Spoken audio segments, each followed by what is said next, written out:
This is George Newbern, the voice of Superman. This is Kevin Conroy, the voice of Batman. And you're listening to the DCAU Review, hosted by Cal and Liam. Streaming at DCAUreview.com and on your favorite podcast app. Destroy Superman and the Justice League. Help us. Don't worry about me. Stop them. I always do. Here's the plan. What plan? We kick their butts, right? Let's get this over with. I'm going to destroy this. Too much curiosity can be dangerous. Maybe I like danger. Gotta stop it before it's too late. Stay down. Give me strength. Let's move.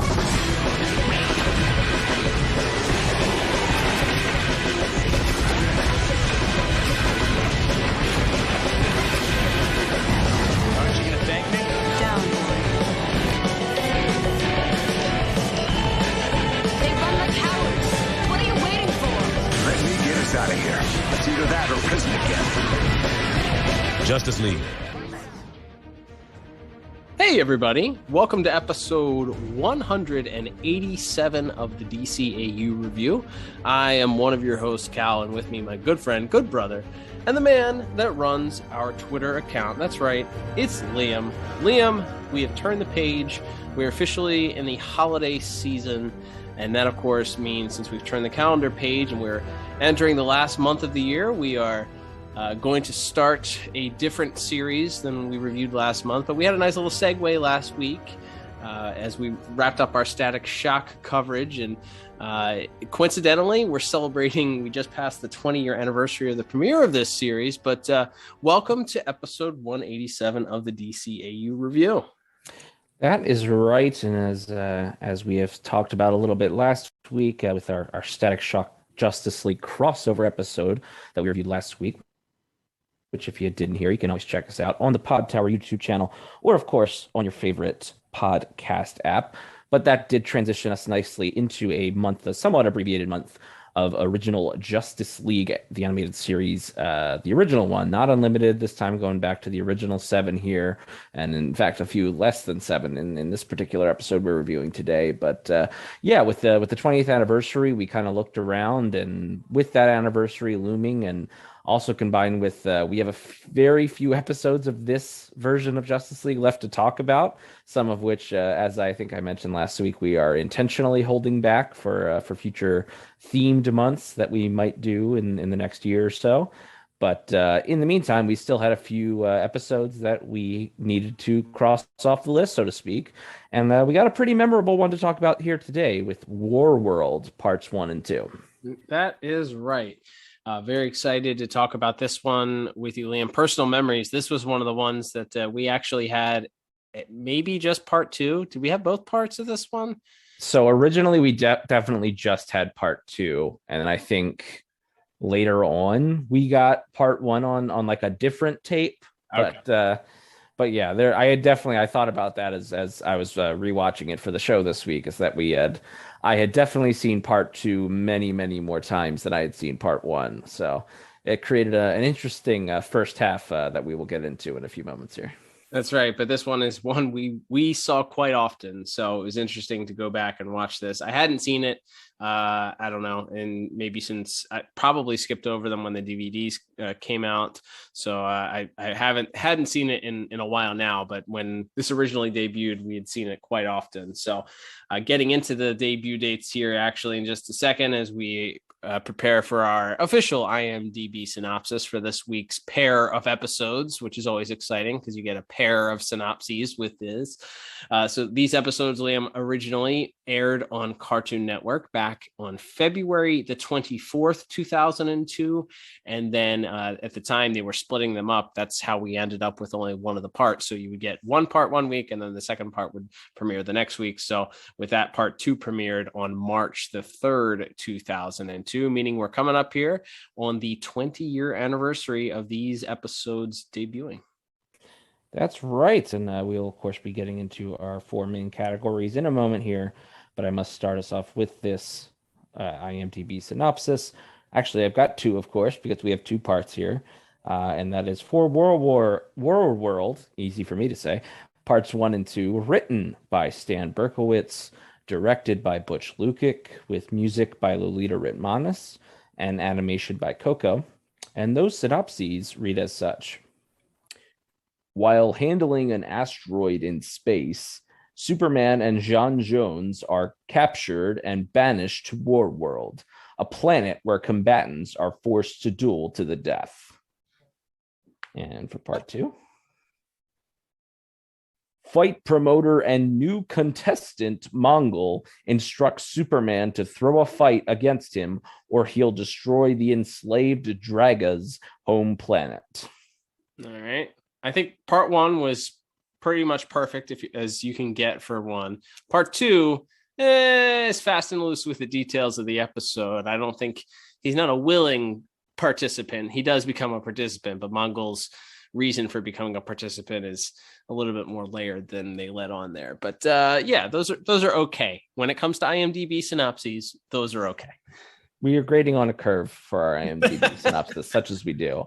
I think those are all right. But yeah, we can jump into plot here. So, as our synopses for part 1 said, yes, we open with Superman and the Martian Manhunter doing some destruction work, some demolition work, trying to blow up this asteroid.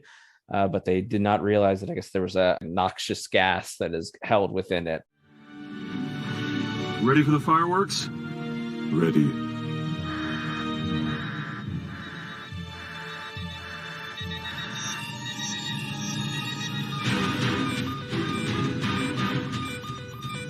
Oh no! Superman!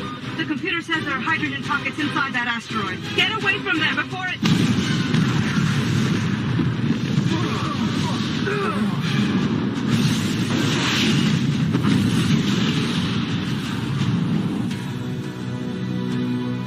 John! Superman! Come in!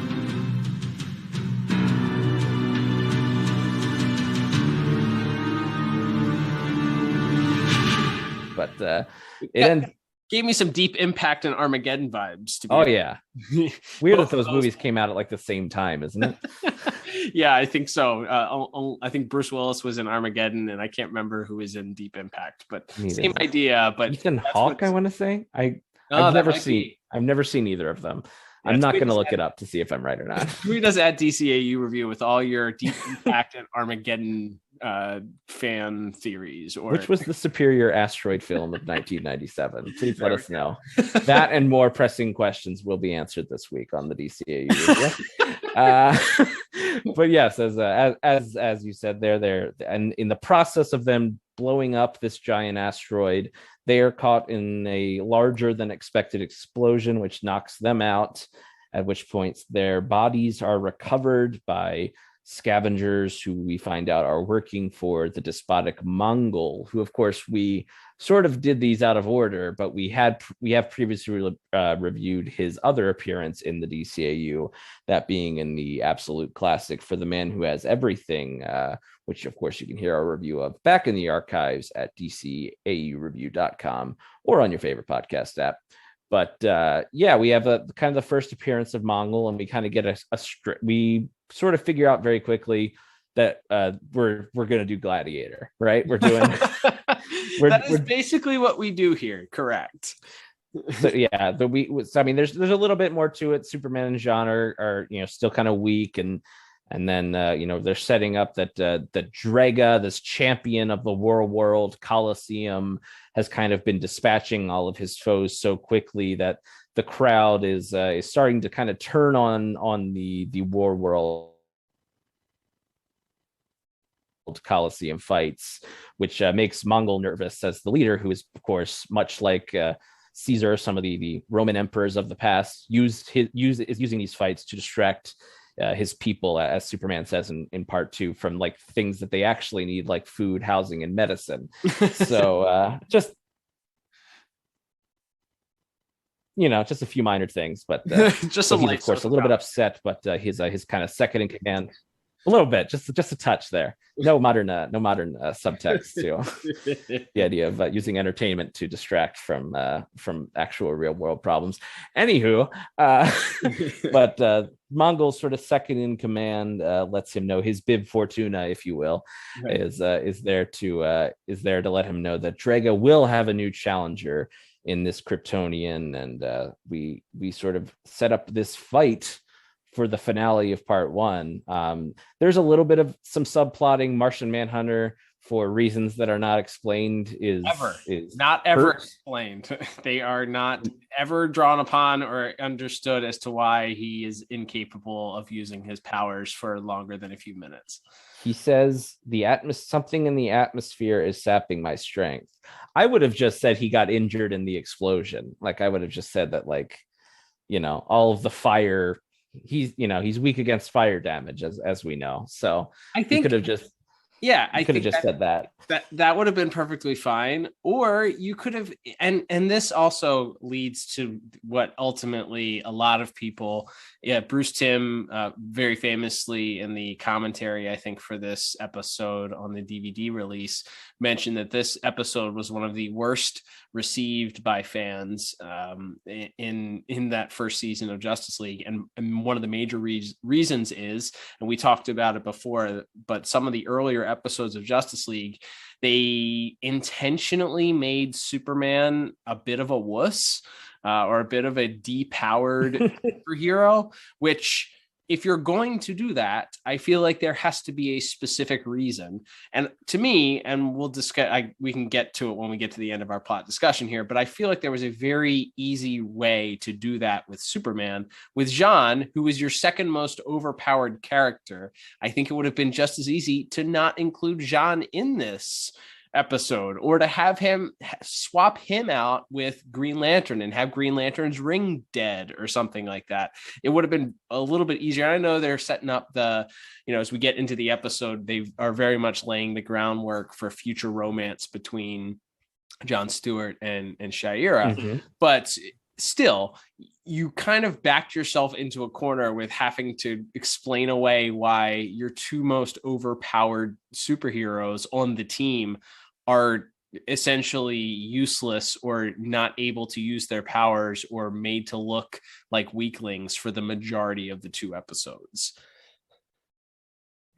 Yeah, I do think that's kind of an issue that, as you said, probably could have been avoided if we did a little mixing and matching. Yeah, maybe that would affect the Green Lantern and Hawkgirl subplot. Those are the only other 2 Leaguers in this episode, as Hawkgirl was kind of monitoring the asteroid destruction that went wrong, and then she and Green Lantern decide to kind of strike out on so I guess at this point, is the Javelin shuttle that they fly around in, is that like a prototype? It's like, is that the only one? I don't know. It looked like it kind of got destroyed in that opening shot, but it's clearly not. So they must have the propensity, right? So this isn't the last episode the Javelin appears in, though. So they must be able to build another one, which begs the question why they don't have a second one, I guess, because Green Lantern and Hawkgirl have to fly out using his ring, and he ends up, that becomes kind of a point of contention where they sort of get lost after they initially find the site where the asteroid exploded and the wreckage of the Javelin, but can't really pick up a trail of where they went. So they end up on this world kind of looking for answers and kind of get hoodwinked by this thug who promises to take them to War World, but then, kind of double crosses them, as we'll get to that a little bit more in part 2. But yeah, they kind of, I feel like there's a lot of this where you have to just go, well, I guess they just couldn't do that thing that seems to make sense here. Like, there's no second Javelin at this point. There's no other way. Also, like, okay, we'll get into that in part 2. That's part 2 stuff. But yeah, the rest of part 1 sort of wraps up with Superman ending up having to go against Draga, and even though Superman is wildly overmatched at times, and it isn't explained away just exactly why, he eventually, of course, overcomes and is quite ready to defeat Draga, and the bloodthirsty crowd begins to turn on Draga, who they were just wildly cheering for moments before. And they're insisting on Superman killing them, and Mongul are insisting on Superman doing what you do in battle on World, which is once your opponent is defeated, you kill them. And of course, Superman doesn't do that. So, well, at least the DCAU Superman doesn't do that. So he refuses. And he the cliffhanger for part 1 is him being attacked by Mongol's robots, who he commands to destroy Superman. Well, what say you?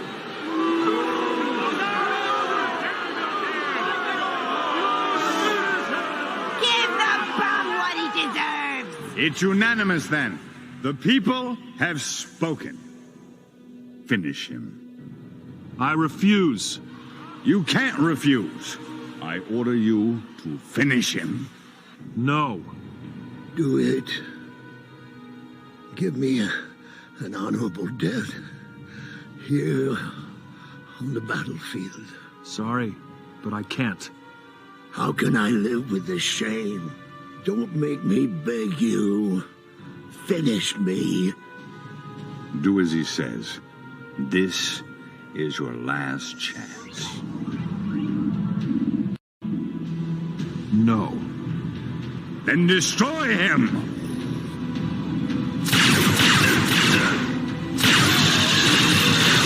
No.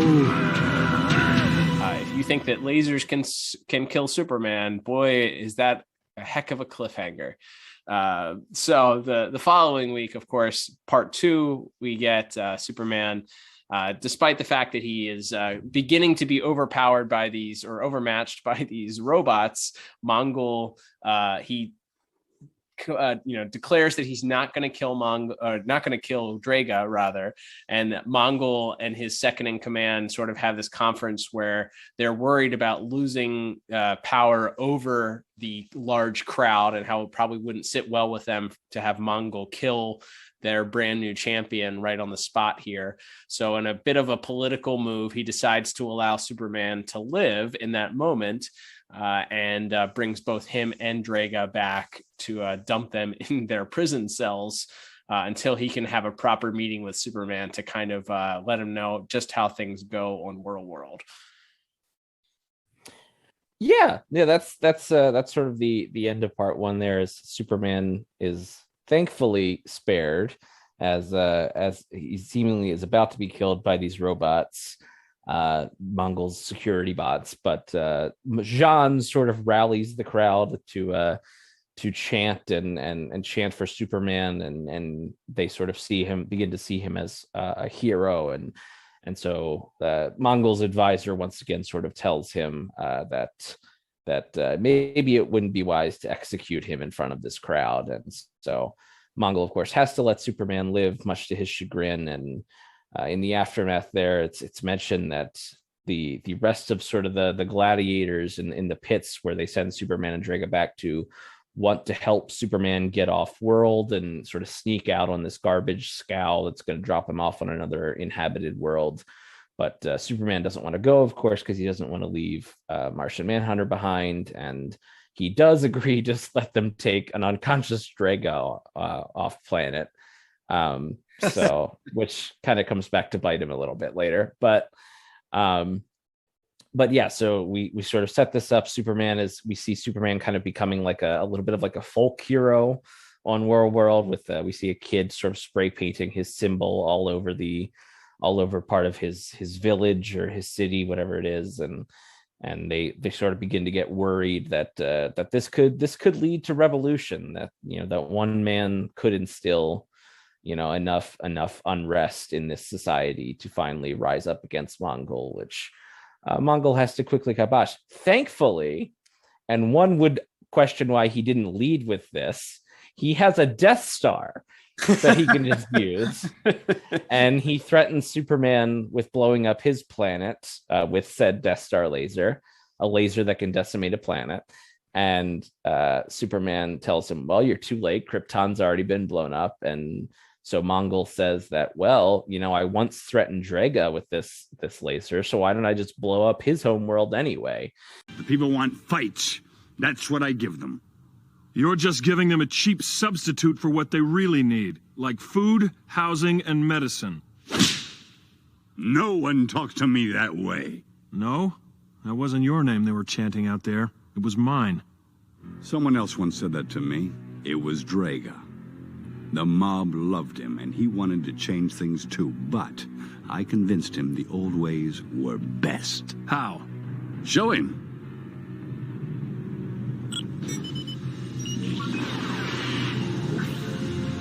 Its power can decimate a planet, and that's exactly what I would have done to Draga's if he hadn't cooperated. I can do the same to your world. You're too late. Krypton's already gone. No matter. Any planet will do, even Draga's. You can't. Oh, really? Now listen, and listen carefully. If you want that planet spared, you're going to have one last fight against me. And you're going to lose badly. Understand? I thought so.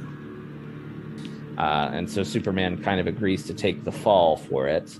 Meanwhile, those two dummies, Hawkgirl and John Stewart, just the worst, dumbest people in this episode. They're so busy arguing with each other that they don't notice that that this alien is clearly up to something. He puts up a plexiglass shield around them and then unleashes knockout gas on them and then dumps them on a planet, on a seemingly unhospitable planet, and leaves them for dead. And thankfully, they just happened by dumb luck to get dropped off on the same garbage dump planet that Draga had been dropped off on, which allows them to sort of team up to get back to World. And finally, GL and Hawkgirl get to do something useful in this episode, which is they help Jean blow up the Death Star.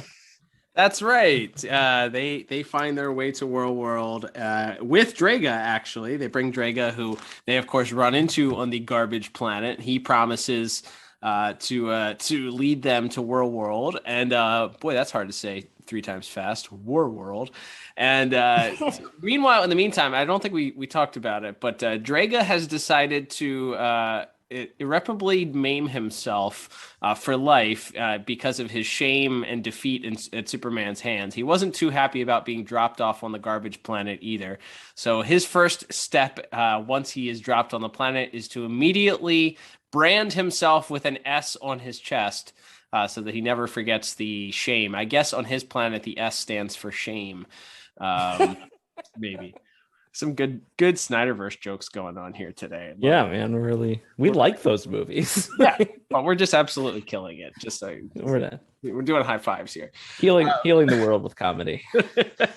So Draga also double crosses John and Shayera because they didn't learn that you can't just trust any random alien that promises to help you out. And Draga sucker punches John and falls from the sky, thankfully landing on a convenient awning and bouncing to safety. So he makes his way to the arena where Mongul, as you had mentioned before, after threatening Superman and letting him know he's going to blow up Draga's Earth, he lets Superman know that he's going to use this opportunity to have Superman throw a fight against him so that Mongul sort of regains control and looks like the powerful leader that he claims to be.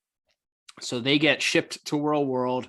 As you mentioned, John and Shayera finally arrive and reunite with Jean, who attempted to impersonate Mongul at one point to decommission the Kirby cannon or Death Star, whichever you want to call it. And unfortunately, that foiled very quickly as he was not able to maintain concentration because of, I guess, again, the atmosphere or something. Again, not explained. But Draga manages to sneak in and take out a few guards and somehow, I guess, takes out the right one because he's transported in the middle of this fight between Mongul and Superman, just as Superman is about to be destroyed, apparently, by Mongul. Draga shows up and he actually begins attacking Superman as well. So we have this moment where Superman tries to plead with Draga to explain to him that he has to lose in order to lose to Mongul in order to save Draga's planet. In the meantime, the Death Star wannabe is exploded and blown up, and John and Shayera are able to get to Superman on World, just as Mongul looks like he's about to destroy Superman with a classic line saying "Game over," but Jon Stewart reminds that in fact they are going into overtime, because we're using all the sports metaphors for this one here.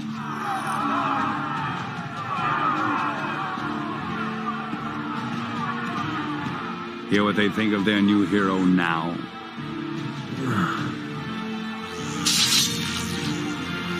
Game over.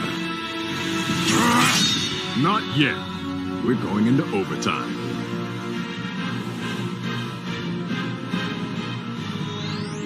We destroyed his death ray. Draga's world is safe. Then all bets are off.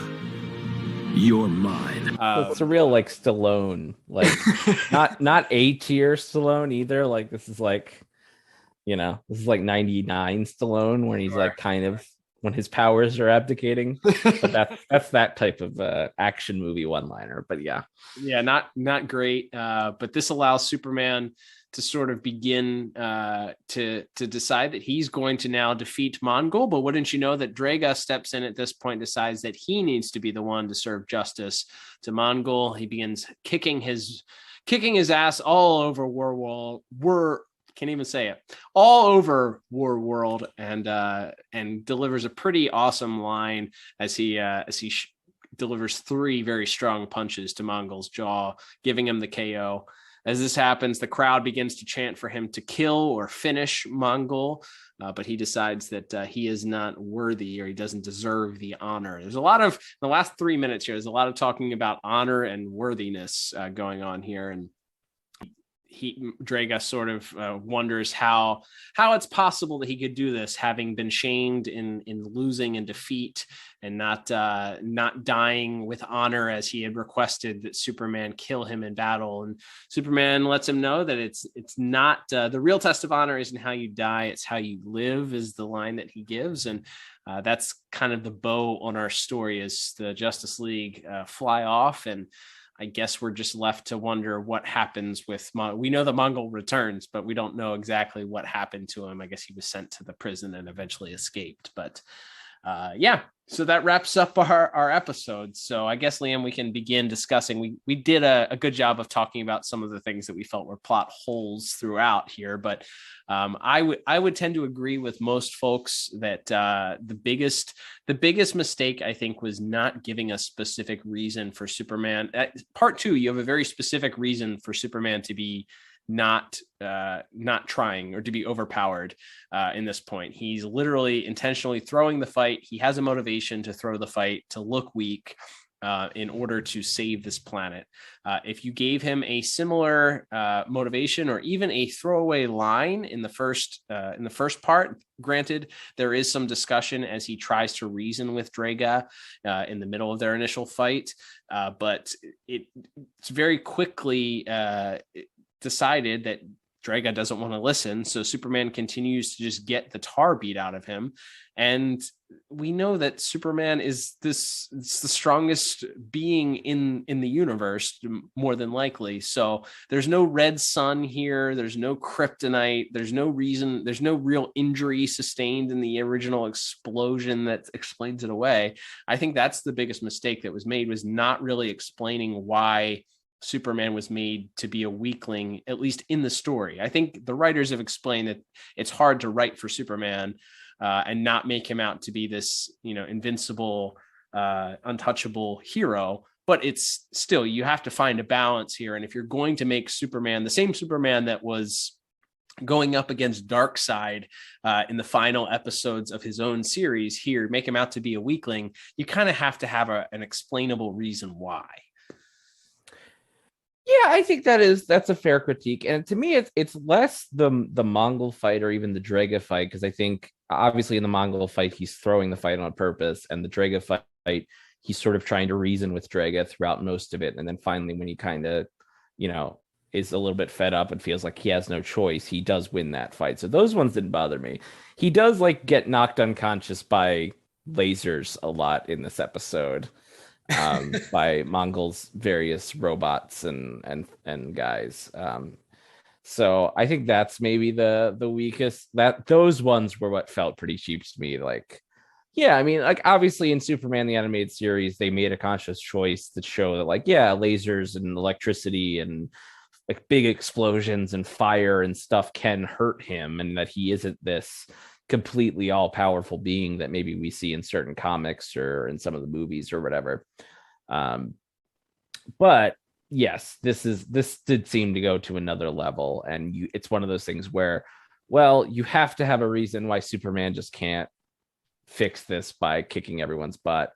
So we make him maybe as weak as we've ever seen him in this episode, which that's a problem. My personal biggest problem with this is the John and Shayera subplot. Like, I'm fine with the idea of them being sort of argumentative and being frustrated, and they're still new teammates at this point in the series, so they haven't gelled together. Like, none of that is wrong or bad on paper, especially when we know sort of where their relationship goes later on. But like they're so busy arguing that they get double crossed by this guy who is obviously trying to double cross them. And it's not like the guy presses the button right away. He slowly like raises the thing, and they're too busy yelling at each other to even notice. So I was like, I feel like it's one thing to have an episode about, okay, they're not getting along, they're frustrated, they're both have these hot tempered, and they're both sort of these various versions of like space cops. So it's like the unlikely partnership, and they're, they each have a different way of playing, they all both have their own rules that they play by and whatever. Like, there's nothing wrong with that story in theory, but they're so stupid in this episode. Yeah. And then guys are getting the drop on Green Lantern and Hawkgirl in this episode that just shouldn't. And then like Hawkgirl appeared to be about to murder the one guy on the junk planet, and Green Lantern has to stop her. I don't know. Maybe at this point they hadn't established how powerful the mace was. Although later in this episode, she is able to knock the laser blast from the Death Star cannon back into the gam and completely repel the blast with one swing of her mace. So, yeah, I don't know. I didn't appreciate that.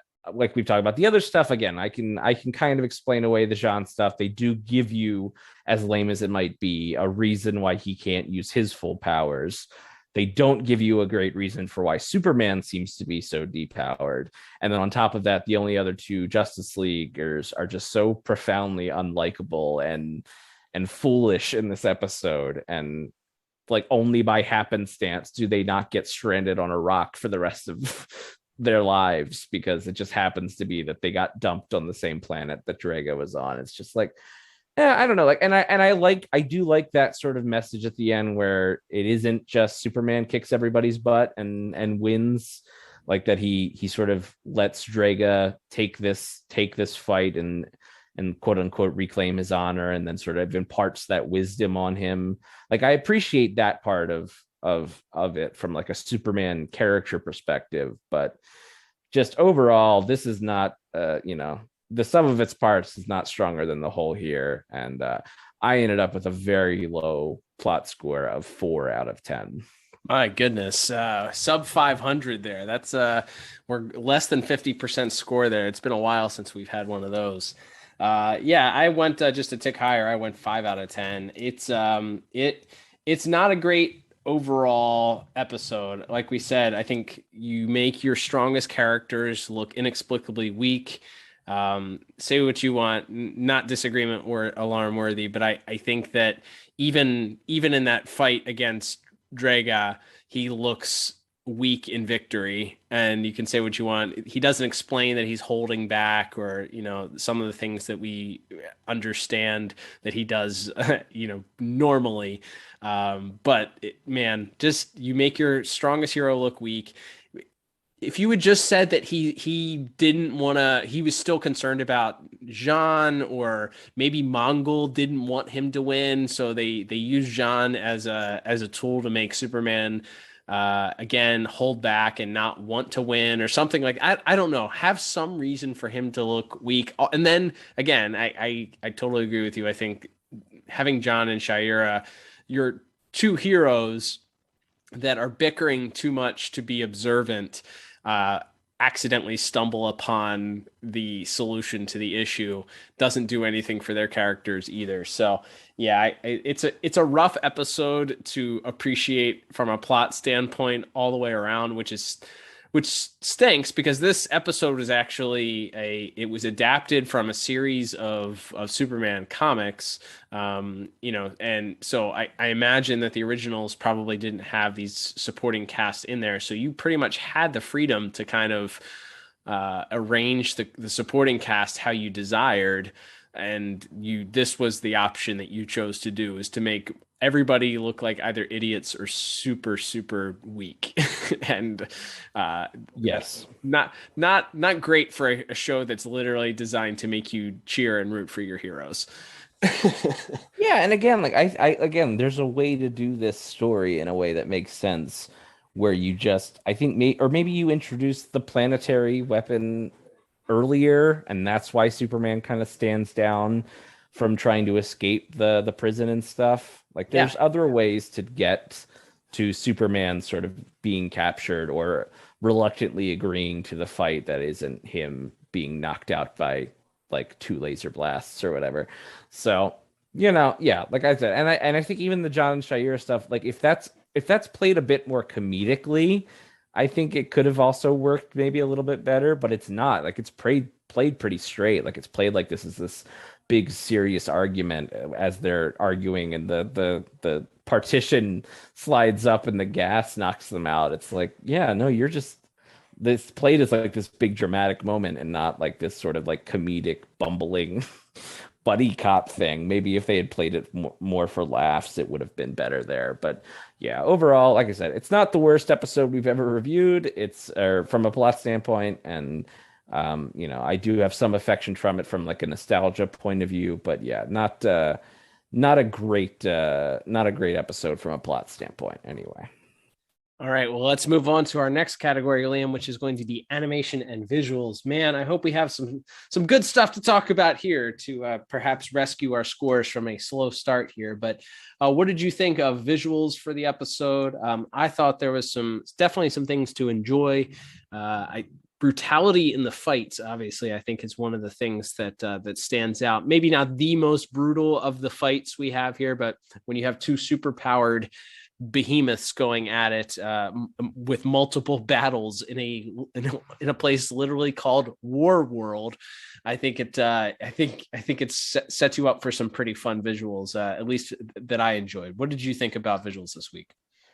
Yeah, I think there's some really good stuff. As far as, I like the look of War World. It's the sort of, not, no pun intended, like this war-torn area.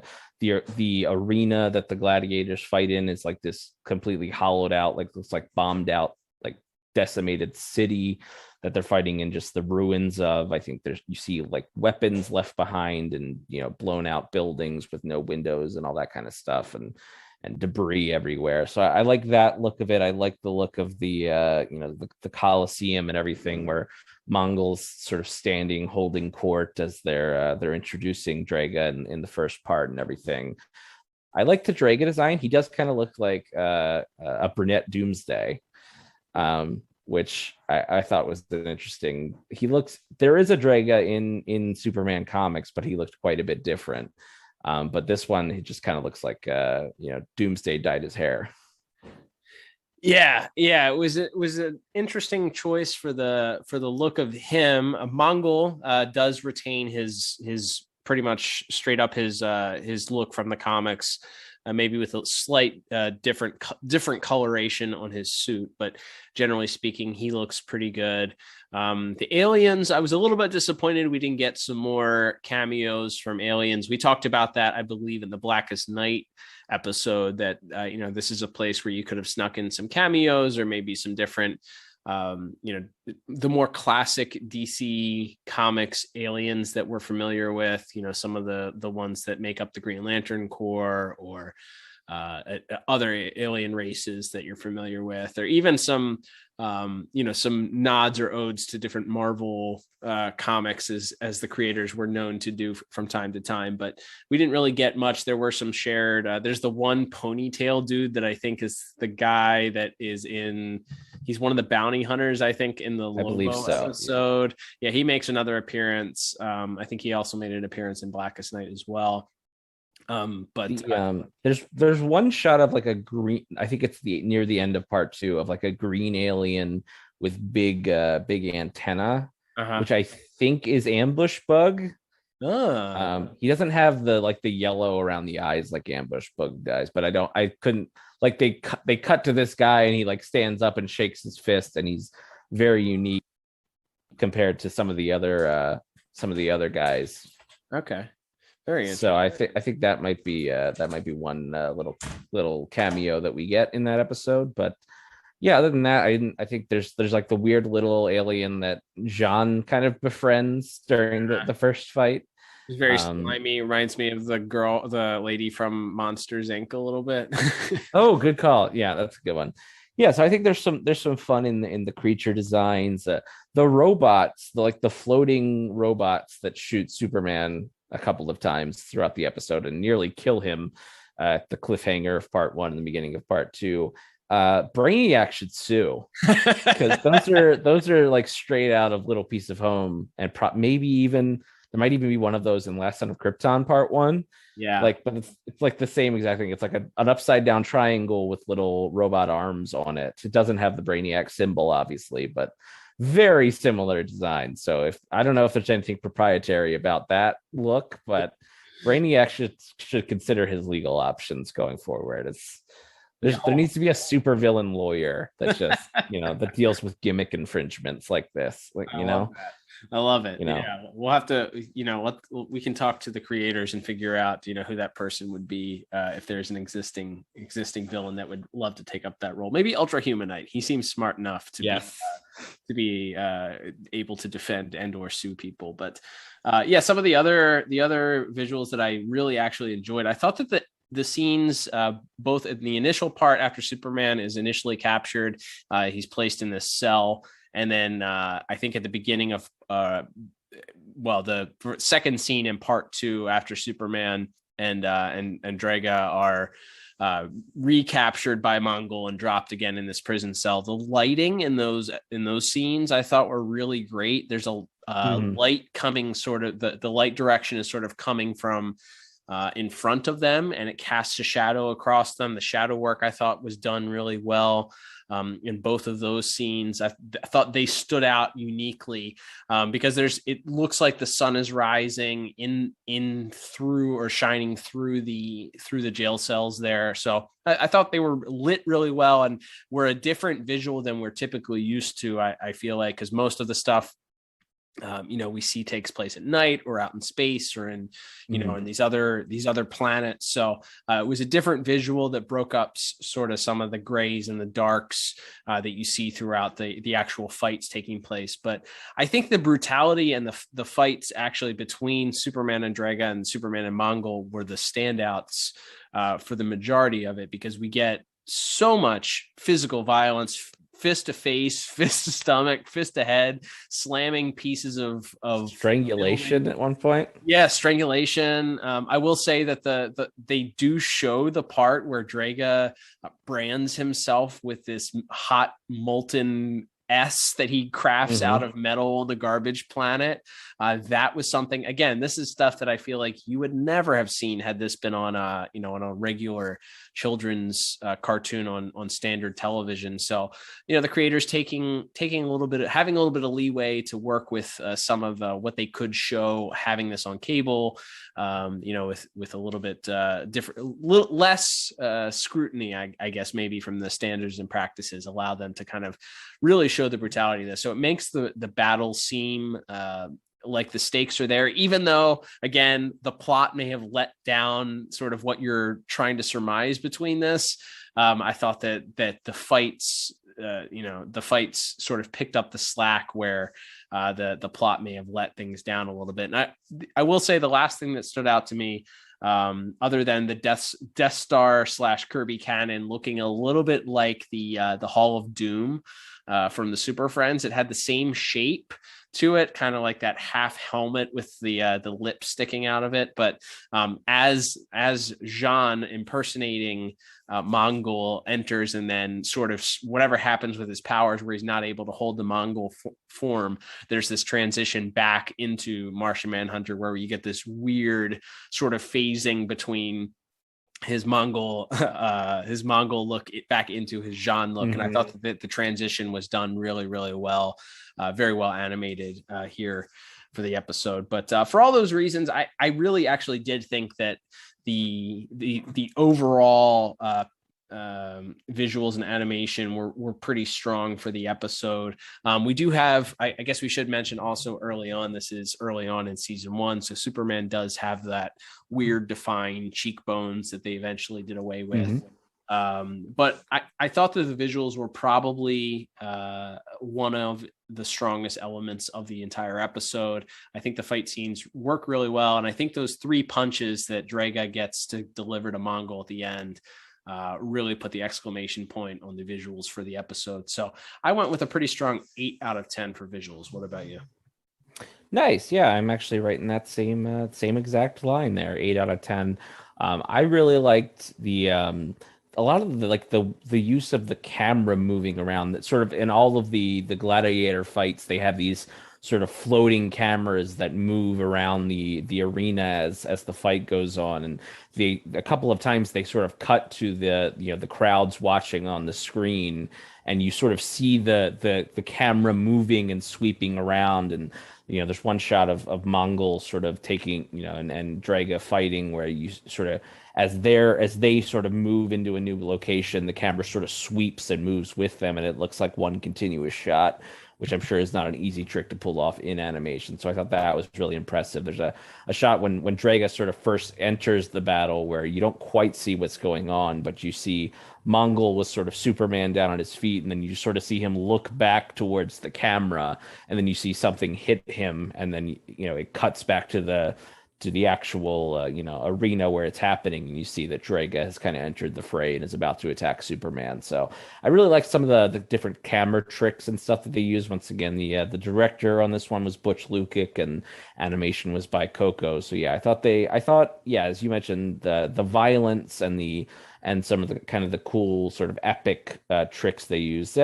And as much as we kind of poked a little fun at it in our plot department, it's pretty freaking cool when Hawkgirl goes up and just smacks the laser bolt back down into the cannon and it blows up. Yeah, like that's one of those things. That's one of those like nerd fanboy like reptilian brain things that I saw that and went, oh, that's cool. Like that was really neat.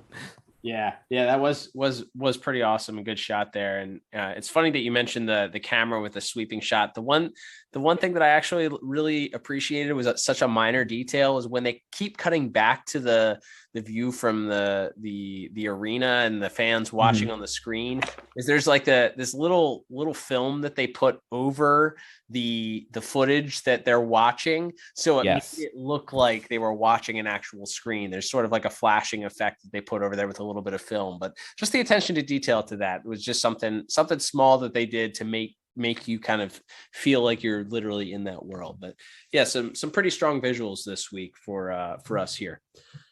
All right, Liam. Absolutely. Let's move to our next category. That's going to be music. So this week we did have a few, speaking of fanboy moments, like a few moments that I felt were fanboy worthy throughout the episode. But overall, a lot of meandering and background music for the majority of it. What did you think of the music for this week?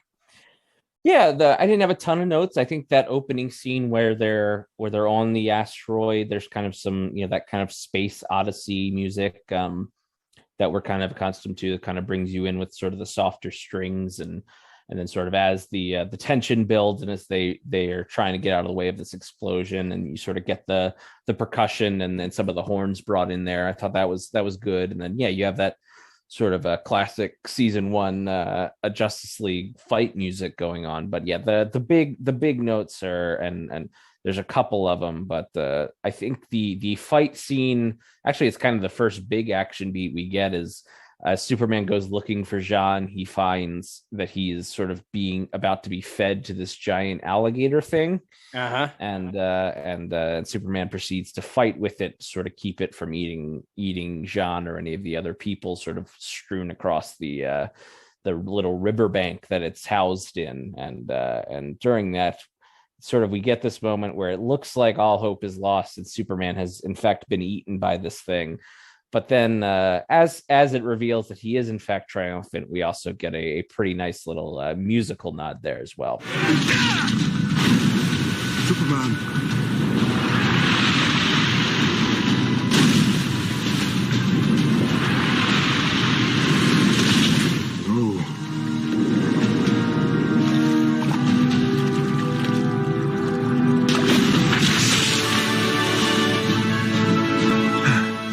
This place is starting to get on my nerves. Come on. That's right. We get Shirley Walker's Superman theme heroically as and yeah, I can't believe I failed to mention the giant alien crocodile looking things in our visual. Yeah, that scene is pretty interesting because you see the crocodile sort of devour Superman, and John is sort of just waiting there on the edge of the water, sort of wondering what has happened to Superman. Clearly, he hasn't known Superman that long to know that Superman has more than once broken out of the jaws of a creature to escape. So the fact that he's able to do so, but that Shirley Walker theme triumphantly sort of ringing through there was the moment that I was talking about, the sort of fanboy. And then there's as Superman sort of gains popularity in part 2, they show this young man who's running around the town spray painting the Superman logo across the village. And that's kind of where Mongul gets the idea that he needs to knock Superman back down a few pegs. And through that, you kind of hear the Shirley Walker theme in the background a little bit as well. But that was one of the things that we talked about, that having those little musical cues to kind of call back to those characters really sets and cements that these characters are the same ones that you've been watching for years and years. So anytime that they did show up and those themes ended up playing, which were not very many from my recollection, but the times that they did show up were really impactful. The rest of the music, I think the music for the final scene, also the fight between Superman, Mongul, and then when Draga shows up, there's a lot of tension that is built there. The atmosphere there, it's pretty heavy sounding, tense sounding music that increases the excitement for just what the culmination of that scene is going to be. But the rest of the music, I felt like just sort of lingered in the background, some good scene setting music. The fight scene between John Shayera and these aliens that they stumble upon when they're dropped off on the garbage planet also was fine also. But I think the music also, I did get a little bit of goosebumps with a combination of music and the delivery between, again, Draga and in that final 3 punches that he delivers to Mongul. Mm-hmm. I think the music playing that sort of triumphant victory as he's sort of now sort of been freed from this tyranny that Mongul has been ruling over him for who knows how long. That I felt punctuated that scene pretty well as well. But overall, I think music just is okay this week. I think the Shirley Walker bits maybe bumped up my score by a point or so, but I ended up giving a 6 out of 10. What about you? Yes, I also, not shockingly, gave it a 6 out of 10. Yeah, I definitely think those nods to Superman themes past certainly bumped it up. I think, again, something you mentioned that was very strong in the visual department, but when Draga pulls the iron out of the fire and bends it into the S and then presses it against his chest and burns him, there's some pretty good dramatic music there. And then sort of as he makes his escape, as he knocks Green Lantern out and sort of falls down towards the city at one point when they first arrive on World, I think there's some good sort of dramatic music there as well. So yeah, nothing all time great by far, but another very good and serviceable job by the great Lolita Ritmanis. Amen. All right, well, then let's move on to our final category this week, which is going to be our voice acting. We have a pretty large cast here with a lot of familiar names, especially with our Justice Leaguers and, of course, the big baddie for this week. But let's talk about our voice cast this week. That's right. So we have a few to talk about here. I will talk some of the minor players here. We have David Paymer as the kind of the right-hand man of Mongul. I think they refer to as Chancellor at one point, who I only really bring up, and I should have brought this up in visuals, but he looks like Shriek.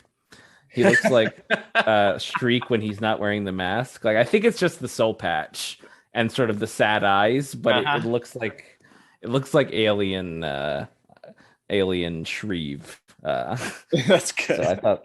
But yeah, he has sort of this minor role as this sort of sniveling guy who sort of whispers in Mongol's ear. But elsewhere in the cast, playing a few of the different aliens, including, I believe, the one who gasses Hawkgirl and Green Lantern and dumps them on the garbage planet. We have Ian James Corlett, who I will just mention as he's done a lot of voice acting work over the years, but perhaps most famously voiced Goku on the original English dub of the Dragon Ball Z cartoon. Eventually that was replaced when a different English animation company, I think, got the rights to do the dubs. Later on, he was replaced and his episodes were redubbed. I think that's a point of contention in the Dragon Ball Z fandom is which version of the dubs you prefer, if in fact you go with the dubs and not the subs, of course.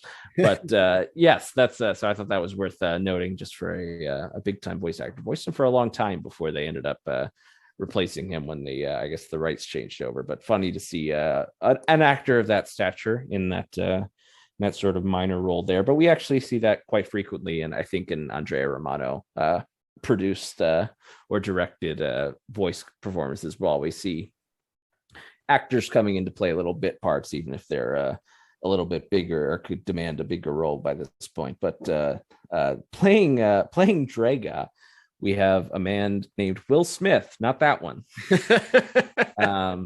This William Smith, actually, I believe is what he goes by. He goes by his full government name, but folks might know him from Red Dawn, the original, and as well as several other movies and television and as well as voice work. So I like his Draga, and I think even though it's like the voice has this really gravelly rasp to everything he says, I feel like he does a pretty good job of like still conveying good emotion. You sort of see him at first as just sort of this gladiator character, and then once he's sort of been defeated, he's sort of pleading with Superman to end him so that he can die with honor. And then he has this line about dump me like so much garbage, will you, or something like that. And when he sort of makes the vow to get back and to fight Superman, and then as you mentioned already, Cal, in plot, there's that final moment when he sort of unleashes on Mongul. I think he does a great job.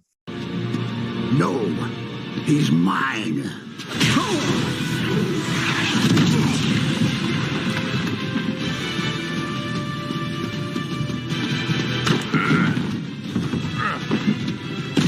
You'll regret that, Draga.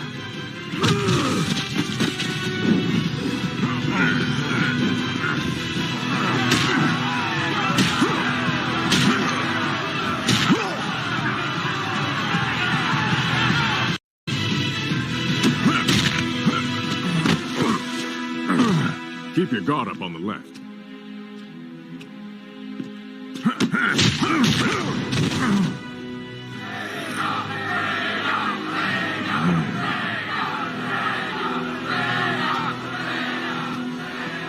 This is for my people.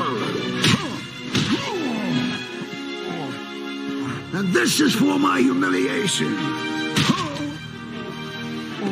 And this is for justice.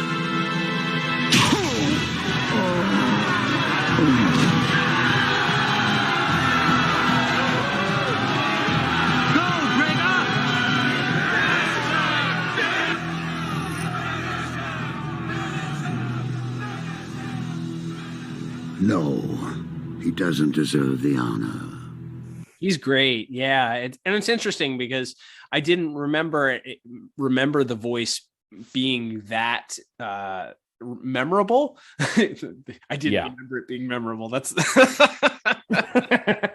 but that's why I didn't remember it being memorable. But it actually is. It's extremely unique, and I think it gives the character, for lack of a better word, a lot of depth and character to him. It makes him stand out unique, and where you otherwise may have selected something with a voice modulator where you deepened the voice or made him seem like a hulking behemoth. Like you said, he still has this battle-hardened, gravelly, older, worn down warrior type feel to him, but is still an imposing figure in the way that he delivers his lines. And whatever he chose to do with his voice to deliver it, assuming that it wasn't completely his natural voice, whatever things that he did to sort of spice up the way that he delivered his lines, I think were really effective. And, you really feel the passion in the way that he delivers things. And it doesn't feel like he's reading things off. And when he, after he's dumped off the garbage trowel and he's, as you mentioned, swearing his revenge on Superman, I thought that was a really good line. And then you take that in the final line again against Mongul, and then even the little dialogue that he has at the end with Superman, where he's sort of searching for where his honor is going to come from, knowing that he didn't find his honor in battle through his death, and he and Superman have that little moment. I thought that was just a nice little chemistry between the two of them. George Newbern and him seem to have some good chemistry in the way that they delivered their lines, and he's really, really good. It's I would have liked to have seen him perhaps in other roles. If he's able to change up his voice a little bit, it seemed like he was born to kind of deliver some of these lines, and his voice acting skills are clearly on display here for this episode, at least. Absolutely. Yeah, it was a really great performance, like I said. And I think sometimes when you have that much of a voice put on, we have this growly, raspy, gravelly voice, that it would be easy for kind of all of the lines to kind of become a little bit monotone and just kind of said, because you're so focused on this unique voice that you kind of lose some of the emotion in it. But there's a great range of emotion on display by Mr. Smith in this episode. So a tremendous job by him. And last, before we get to our main Justice Leaguers, we of course have Eric Roberts as Mongul, who of course we have talked about, as we said, we had reviewed his other appearance in Justice League Unlimited previously to this. But while he doesn't have as deeply a personal back and forth with Superman, I really, really love one is when he shouts "Long live democracy" at the beginning of part 1. That's really funny. And then my other favorite part, I think, is just that scene of where Superman is sort of in his office or his palace or whatever it is, and Mongul's kind of slowly explaining to him that we're gonna have this one last fight, and you're gonna lose to me, and sort of explaining, as silly as we've talked about, as the sudden Jack Kirby-esque death ray showing up out of nowhere is at that point in the episode. I think he's just so slimy and such a great foil for this very earnest and good man in Superman, that I think he does a very good job, even if all of his material isn't A+ stuff. No, I think he's really great. He is slimy. He's just a terrible, he just plays the villain so well. Every line that he delivers makes you want to punch him in the face, and makes it all the sweeter when Superman at the end. I love when they start fighting initially, and he's sort of taken aback that Superman is putting up a fight, and pulls him in and says, "What are you doing?" And Superman says, "Making it look believable," which I love, because then Superman gets to get some offense in the fight, and then obviously when he gets his comeuppance at the end, it makes everything that much sweeter. It's a great performance, and again, it's a shame we only get one additional performance from this character, really, for the rest of the series. But he's definitely a memorable voice, and somebody that was born to not only play this role, but voice acting certainly is one of his strengths, and one of the things that he was born to do.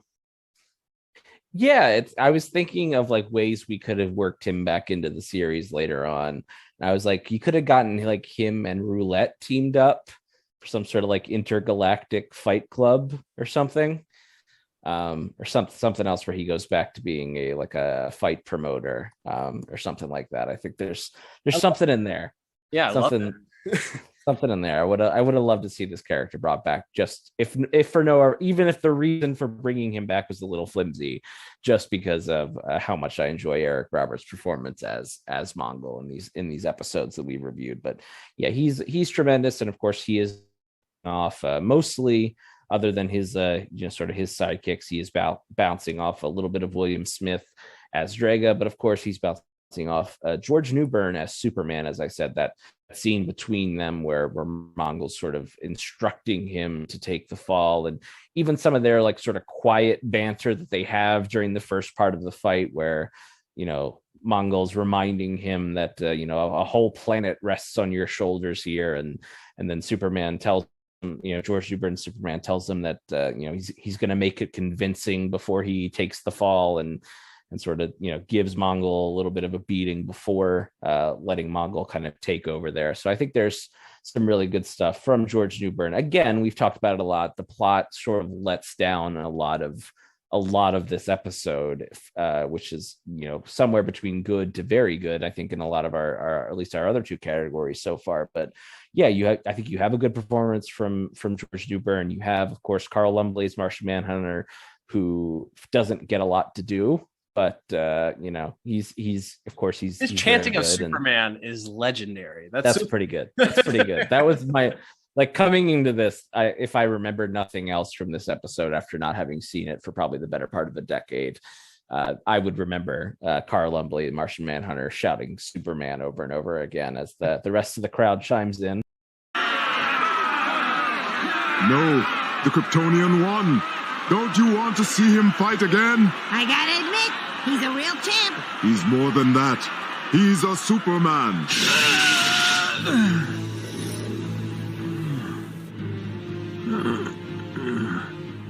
What? Still alive? You're tougher than I thought, Kryptonian. But I doubt you'll survive another blast. Take your best shot. Guards! Superman! Superman! Superman! Superman! Superman! Superman! Are they mad? If you execute him now, it might not go over too well. Fine. The people have spoken.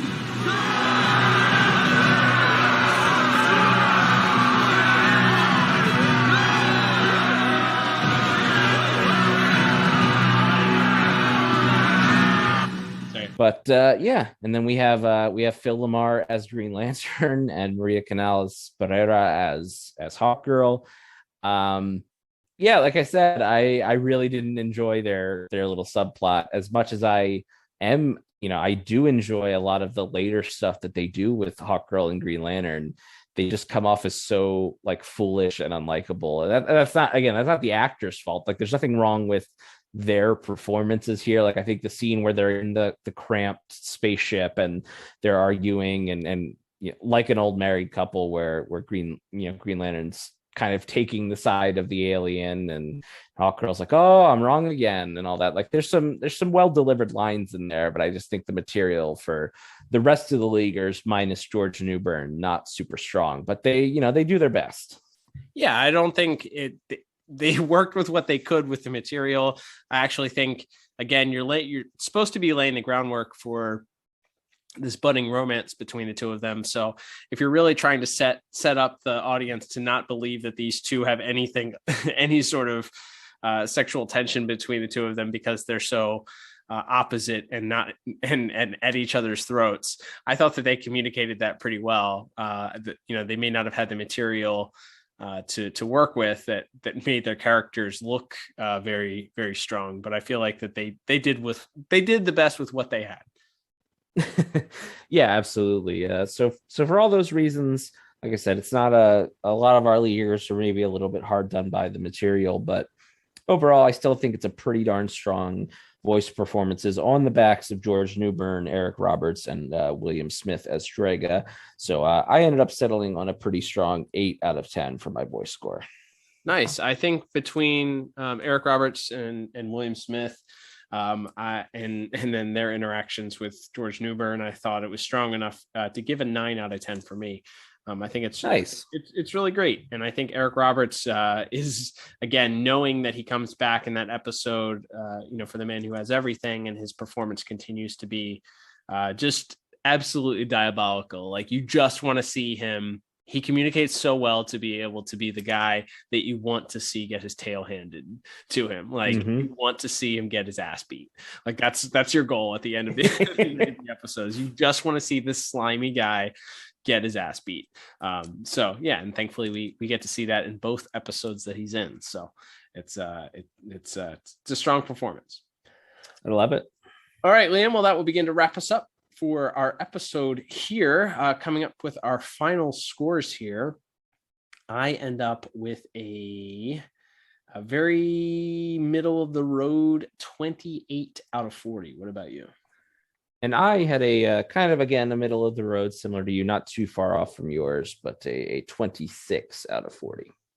All right. Well, I feel like this is going to be a short conversation here, but when it comes to rewatchability, we already talked about the episode itself not being great from a plot standpoint as far as the characters are concerned. However, I guess the argument could be made because this is the laying the groundwork for the Shayera Hawk Lantern, or whatever you want to call it, whatever their relationship shippers call their relationship. So this is the groundwork for that. So is this something you would say is a mandatory watch, a necessary watch, based maybe on the sole fact that there's some backstory for the relationship between Shayera and John? I think that, and it being a villain who comes back, and again, they don't necessarily reference a lot of this episode in For the Man Who Has Everything, but there is an offhanded mention that that Superman had humiliated Mongul previously. So there is some subtext there, and then, as you said, there's the budding Green Lantern Hawkgirl romance. Yeah, I wouldn't give this a thumbs up from a enjoyment standpoint. I didn't hate this episode. I don't think either of us did. But I wouldn't, this is not one, I think, one, because I saw it so much when I was younger. So I did remember quite a bit of it. And then also I didn't enjoy it from a plot standpoint enough that I could see me going back to this. And as much as I did like some of the visuals, I like the vocal performances.